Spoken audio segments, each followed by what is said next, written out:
Praise the lord. ఎలా ఉన్నారు మీరందరూ? లాస్ట్ వీక్ మనం చెప్పుకున్న స్టోరీ మీ అందరికీ గుర్తుందా?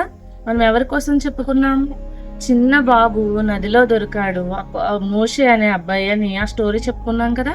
మరి మోషేకి ఆ పేరు ఎవరు పెట్టారు, ఎలా పెట్టారు, ఎందుకు పెట్టారు మీకు తెలుసా?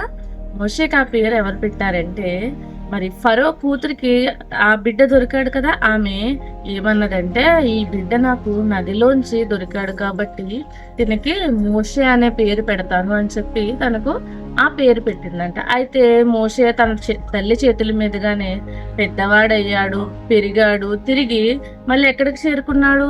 రాజు కుటుంబానికి చేరుకున్నాడు అనమాట. అయితే అప్పుడు ఏం జరిగిందంటే, మోషేకి తన ప్రజలెవరో అలాగే ఐగుప్తీయులు ఎవరో బాగా తెలుసు అనమాట. అంటే మోషే ఎవరికి చెందుతాడో, ఏ ప్రజలకు చెందుతాడో తెలుసు. కాబట్టి ఐగుప్తీయులు తన ప్రజలను బాధ పెడుతున్నప్పుడు ఎంతో బాధపడేవాడంట. నేను ఏ విధంగానూ వీరికి సహాయం చేయలేకపోతున్నాను, వీరి బాధలు తీర్చలేకపోతున్నాను, వీళ్ళ కష్టాలను తీర్చలేకపోతున్నాను అని ఎంతో బాధపడేవాడంట.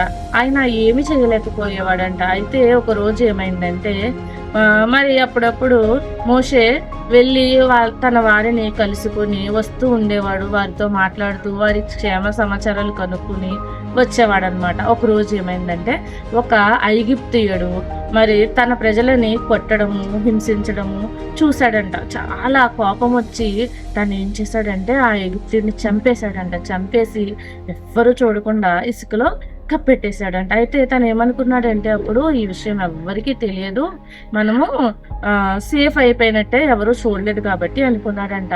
కానీ ఏం జరిగిందంటే, ఒకరోజు తను ఎప్పుడు వెళ్ళేలాగే తన వారి దగ్గరికి ఒకసారి వెళ్ళి వారిని చూసి వద్దాము, ఎలా ఉన్నారా, ప్రజలతో మాట్లాడి వద్దామని వెళ్ళినప్పుడు అక్కడ కొంతమంది కలహపడుతున్నారంట. వాళ్ళు ఎవరంటే ఇశ్రాయేలీయులు. అప్పుడు మోషే ఏమన్నాడంటే, మీరందరూ ఒకటే జనాంగం, మీరందరూ ఒక కుటుంబం లాంటి వారు, మీలో మీరే ఎందుకు ఇలా కొట్లాడుతున్నారని చెప్పినప్పుడు అందులో ఒకడు లేచి, నువ్వేమైనా మా నాయకుడివా, నువ్వేమైనా మా అధికారివా, నిన్ను మా మీద నియమించారా, నువ్వెందుకు మాకు తీర్పు తీరుస్తున్నావు, అంటే నువ్వు ఐగుప్తీయుని చంపావు కదా, అలా మమ్మల్ని కూడా చంపేద్దాం అనుకుంటున్నావా అని మోషేని ప్రశ్నించారంట. మోషే చాలా షాక్ అయిపోయాడంట. ఇదేంటి వీళ్ళు ఇలా మాట్లాడుతున్నారు, నేను ఎవ్వరూ చూడలేదు అనుకున్నాను, మరి వీరందరూ చూస్తారు, ఈ విషయం రాజుకు తెలిసిపోతుందేమో అని చాలా భయపడ్డాడంట. మరి మోషే భయపడినట్టే రాజు వరకు, ఫరో వరకు ఆ విషయము వెళ్ళిపోయిందంట. ఆ విషయం తెలుసుకున్న మోషే ఏం చేశాడో తెలుసా? అక్కడి నుంచి పారిపోయాడంట. పారిపోయి పక్క దేశంలో మిద్యాన్ అనే ప్రాంతానికి వెళ్ళిపోయాడంట. అక్కడికి చేరుకొని మరి మోషేకి దాహం వేసి ఉంటుంది. అక్కడ ఒక బావి ఉంటే ఆ బావి దగ్గర కూర్చొని ఉన్నాడంట. ఆ బావి దగ్గరికి ఎవరు వస్తారంటే, గొర్రెల కాపర్లు ఉంటారు కదా, వాళ్ళ గొర్రెలకు నీళ్లు పట్టడానికి వస్తూ ఉంటారనమాట.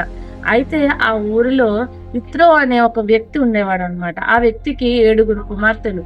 వారు కూడా గొర్రెలను కాసేవారంట. మరి వారు ఆ నూతి దగ్గరికి వాళ్ళ గొర్రెలకి నీళ్లు పట్టడానికి వచ్చారంట. అయితే వచ్చినప్పుడు కొంతమంది గొర్రెల కాపర్లు మగవారు వాళ్ళని చాలా ఏడిపిస్తున్నారంట. అప్పుడు మోషే వారికి సహాయం చేసి వారి గొర్రెలకు నీళ్ళన్నీ బాగా తోడిచ్చి వారిని పట్టనిచ్చి వారిని ఇంటికి పంపించాడంట. అయితే ఆ ఆడపిల్లల వాళ్ళ నాన్నగారు చాలా ఆశ్చర్యపడ్డారంట. ఏంటి రోజు చాలా ఆలస్యంగా వచ్చేవారు, మమ్మల్ని ఇలా అన్నారు అలా అన్నారని చెప్పేవారు, ఈ రోజు ఇంత త్వరగా రావడానికి కారణం ఏంటని చెప్పినప్పుడు, మాకు ఒక ఐగుప్తీయుడు సహాయం చేశాడు, అందుకనే మేము ఇంత త్వరగా రాగలిగాము అని చెప్పారంట. అయితే మరి మోషేని వాళ్ళ ఐగుప్తీయులను ఎందుకు అనుకున్నారు? ఎందుకంటే తన వస్త్రధారణ అలా ఉంది కాబట్టి. అప్పుడు వాళ్ళ నాన్నగారు ఏమన్నారంటే, మరి ఆ వ్యక్తిని ఎందుకు మీరు వెళ్ళనిచ్చారు, మన ఇంటికి తీసుకొస్తే మనం భోజనం పెట్టేవాళ్ళం కదా అని చెప్పినప్పుడు, ఉండండి అయితే మేము వెళ్ళి ఆయన తీసుకుని వస్తామని వారు వెళ్ళి ఆయన తీసుకొచ్చినప్పుడు మోషే వారందరితో కలిసి భోజనం చేశారంట. వాళ్ళ కుటుంబం మోషేకి చాలా నచ్చిందంట. అయితే మరి 7 కుమార్తెలు ఉన్నారు కదా ఇత్రోకి, కాబట్టి ఆయన ఏం చేశారంటే ఒక కుమార్తెనిచ్చి మోషేకి పెళ్లి చేశారంట. మరి వారిద్దరికి ఒక మగబిడ్డ పుట్టాడంట. గెర్షోను అనే మగబిడ్డ వారికి పుట్టాడనమాట. మగబిడ్డ పుట్టిన తర్వాత వారు చాలా సంతోషంగా మోషే ఆ కుటుంబంతో గడుపుతున్నాడు. కానీ తన ప్రజల కోసం ఆలోచన ఉందంట తనకి. ఎలా ఉన్నారో, మరి చాలా కష్టాలు పడుతున్నారు, ఏం చేస్తున్నారని చాలా బాధపడేవాడంట. అయితే ఇశ్రాయేలీలు పడే బాధను బట్టి యెహోవాను వాళ్ళ బాధను చూసినప్పుడు యెహోవా దేవునికి చాలా బాధ కలిగిందంట. అలాగే ఆయన అప్పుడు అబ్రహాముకి, ఇస్సాకుకి, యాకోబుకి ఇచ్చిన మాటను గుర్తు తెచ్చుకున్నారంట. మరి వారికి ఏమని ఇచ్చారు? నీ సంతానాన్ని అభివృద్ధి చేస్తాను, నీ సంతానాన్ని దీవిస్తాను, నీ వంశాలని దీవిస్తానని చెప్పి మాట ఇచ్చారు కదా. ఆ మాటని గుర్తు తెచ్చుకొని మరి యెహోవా దేవుడు చాలా బాధపడ్డారంట. మరి వారికి దేవుడు సహాయం చేశారా? వారిని విడిపించారా? వారి బానిసత్వం నుంచి వారిని బయటికి తీసుకొచ్చారా? అసలు ఎలా వచ్చారు అనేది మనము నెక్స్ట్ స్టోరీలో చూద్దాం. ఓకేనా? మరి ఇక్కడ మనము మోషేని చూసి ఏం నేర్చుకోవాలి? మోషే ఏం చేశాడు? తను మంచి కుటుంబంలో ఉన్నాడు, తనకి మంచి వస్త్రాలు, తనకు మంచి వస్తువులు, భోజనాలు ఉన్నాయి. మరి ఎవరైనా అవన్నీ ఉన్నప్పుడు ఏం చేస్తారు? ఎవరు శ్రమలు పడితే నాకేంటి, ఎవరు ఏమైపోతే నాకేంటి, నేను ఎవరికి సహాయం చేయను, నేను నా స్థానంలో సంతోషంగా ఉంటానని అనుకుంటాం కదా మనమైతే. కానీ మోషే ఏం చేశాడు? తన ప్రజల కోసం బాధపడ్డాడు, సహాయం చేయాలనుకున్నాడు. తన ప్రజల జోలికి వస్తే తను సహించలేకపోయాడు. మరి ఎలాగోలాగా వారికి సహాయం చేయాలనుకున్నాడు. అలాగే గొర్రెల కాపర్లు మరి ఆడపిల్లల్ని బాధ పెట్టినప్పుడు కూడా వారికి సహాయం చేసి వారి గొర్రెలకు నీళ్లు పట్టేలాగా సహాయం చేశాడు. మరి మోషే అంత పై స్థానంలోంచి అంత పారిపోయి రావడానికి గల కారణం ఏంటి? ఆయన తన ప్రజలకు సహాయం చేయాలి అనుకున్నాడు కాబట్టే కదా.